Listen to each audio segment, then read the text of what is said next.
May frustrations po ba kayo? Kasi kayo po ang kumbaga kayo ang pinaka-mother nung lahat ng gagalaw na unit, lahat ng gagalaw na agency pagdating ng malalaking disaster. Hindi lang sa Lindol, sa lahat ng big disasters natin, kayo ang pinaka-nanay namin sa anong gagawin namin, para kami pupunta. May frustrations po ba kayo na maipatupad yung mga bagay na dapat?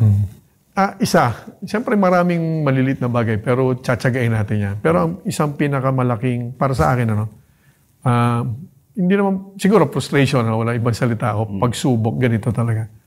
Yung mismong pagpapahalaga sa paghahanda, lalo na tungkol sa Lindol, napakalayo natin. Bakit kamo? Nagkaroon ng survey last year, ginawa yan ng isang malaking surveying company.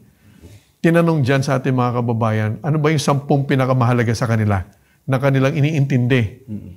Naintindihan naman natin, naunawaan natin yan. Sa unang 3, of course, yung pagtaas ng presyo ng bilihin, inflation, naintindihan natin yan. Karamihan ng kababayan natin may hirap or nahihirapan.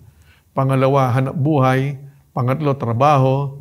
Sa bandang gitna, krimen, peace and order, kasama ng West Philippine Sea. Bandang dulo lang, 9 and 10, ang epekto, ang kanilang pag-iisip o yung kanilang pagpapahalaga sa epekto ng climate change at sa kalamidad. So, ibig sabihin yan, sa trabaho namin, nakikipag-agawan kami sa atensyon ng ating mga kababayan na sila mismo ang delikado. Yun ang pinakamalaking pagsubok. Tawagin na natin frustration kasi ginagawa na po nating lahat para sa ating mga kababayan.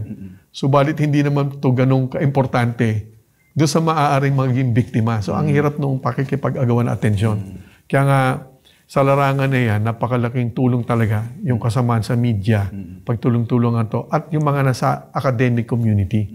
At least masimulan doon sa mga captured audience sila, mga estudyante, lalong-lalo na nasa elementary, kung paano natin mabibigyan ng tamang importansya o pagpapahalaga yung paghahanda dito sa mga kalamidad na taon-taon naman nangyayari sa atin.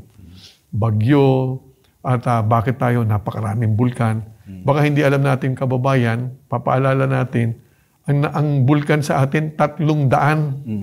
Lahat yan nagdudulot ng maliliit at malaking lindol.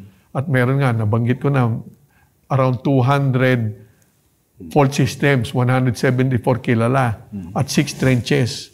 Then taunang bagyo, between 18 to 22, average of 20 na bagyo. Subalit, kahit na ganun pa man, hindi ito nasa unahan ng listahan. Ano ibig sabihin pag wala sa unahan ng listahan? Sinasa isang tabi na lang yun. Parang, di ba, okay lang hindi kami ready. Gutom. So, yun yung talagang pinakamalaking sa atin.